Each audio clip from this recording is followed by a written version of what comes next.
All right, here we go. So we're going to be playing Azamina, Mitsurugi, Snake Eyes, Fiendsmith, and we're going to start off with prayers right here.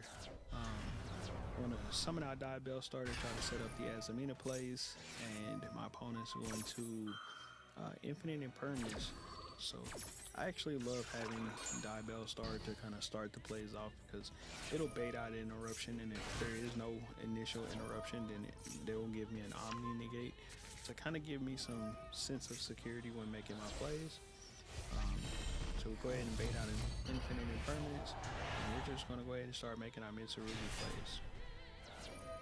So because we know that we're not going to be able to get 2 level 4s out onto the field, because I started my play off with prayers. I guess I could technically I could get 2 level 4s on the field through a normal summon, but more than likely I didn't really think it was necessary in this particular game. You'll see why.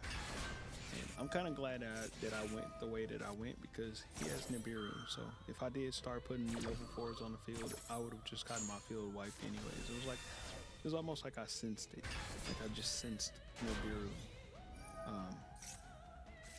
So I go ahead and grab prayers, and I believe he Nibiru a little early right here.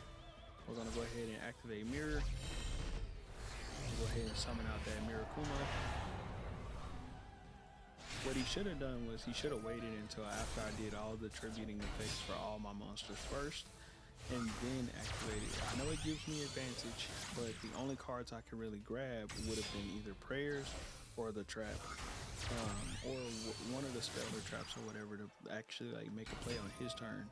Because I still had the triggering effect, it just happened anyways, so it didn't really matter. I just lose a body basically, so he should have waited until after and then activated that Nibiru, and he would have got more value.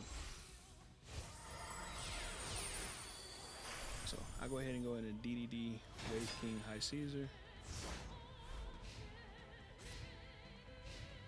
and here it is. He's gonna go Bestial Libellion. I'm gonna Ash Blossom Libellion.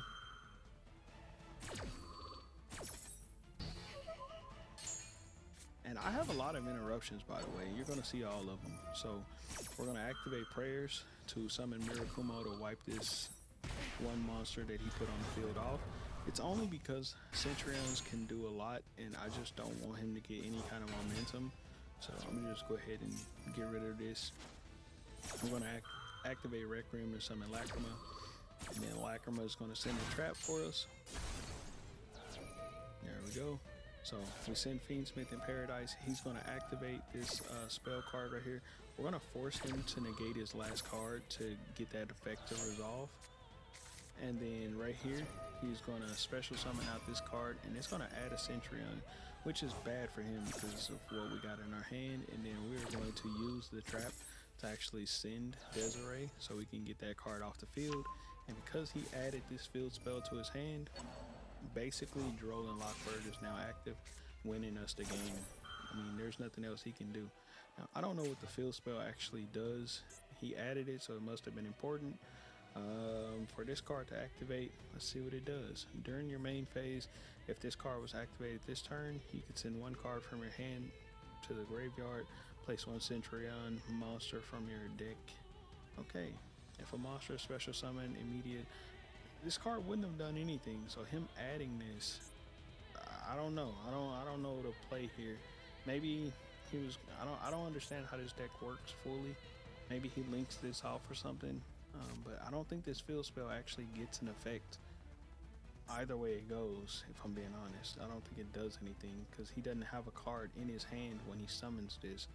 So, or when he activates this, literally. It says send 1 card from your hand to the graveyard to place 1 Centurion monster from your deck. If he doesn't have anything in his hand, it does nothing. Yeah. So everything is going to resolve. Of course, it's going to send that monster to the graveyard, and then he pretty much quits. I still had 2 special summon negates with DDD Wave King High Caesar, but it wouldn't have mattered anyways. So yeah. Hopefully y'all enjoyed that video, and I will get ya.